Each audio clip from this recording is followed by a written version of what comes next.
Yun guys, for today's video, ipapakita ko sa inyo yung aking Shamo Asil na 21 days old. So, ito muna, ipapasilip muna natin si Red.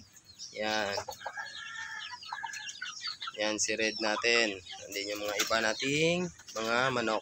So, kakatapos lang nilang kumain. So, yun guys, ipapasilip ko na sa inyo. 21 days old. So yan, yung ganda ng pasisiw natin guys. So yan yung taga-silbing tagapag-alaga nila, yung inahin na native. So yan yung pakainan nila guys. So only feeding tayo sa ating mga pasisiw.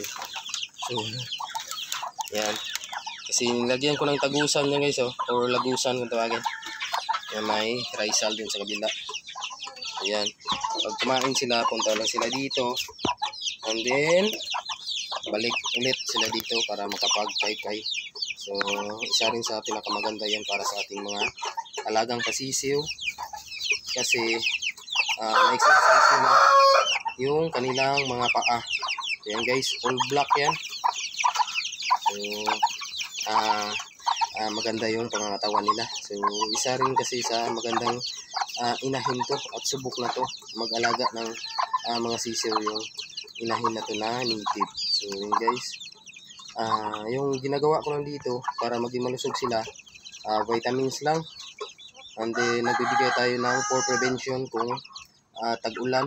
So inuunahan na natin yung panahon para hindi sila magkasakit.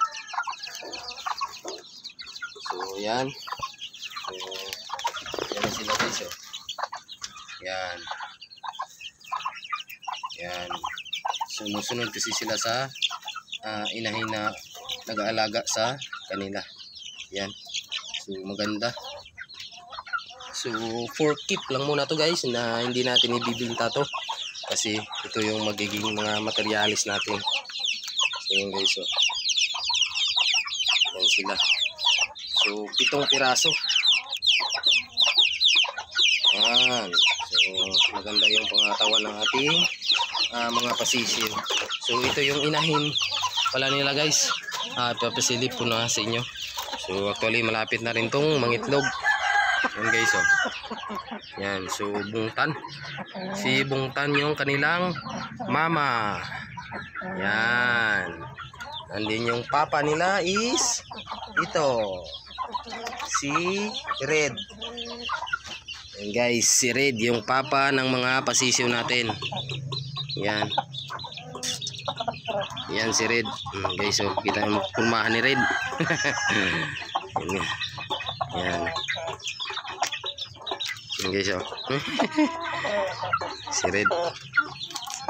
Yan yung Red natin. So maganda yung kakalabasan nito guys. Yan. So may itlog pala yun guys. Yan. So ito, pakita ko sa inyo. Yan, 2 na lang kasi kinuha ko na yung 4. Inulam namin. Yan. Yan siya. Kakak daw. Yan. So yan na yung mga pasisyon natin. Yan guys. Yan. So hinahanap niya yung mama niya. Pero hindi pala nila tunay na mama. Yan guys.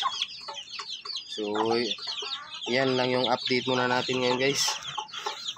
Hindi na mga masyadong kita. So yan. Yan sila.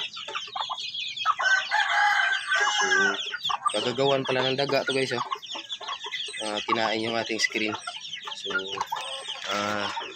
pinatabunan natin sa gabi ng yero sa taas.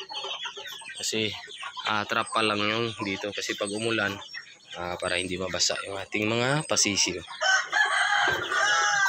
Yan. So, yan sila. Yan yung ating pasisiw. So yun lang guys for today's vlog. Maraming salamat sa patuloy na sumusuporta sa aking munting channel. So shout out sa inyong lahat at God bless to everyone. So bye bye.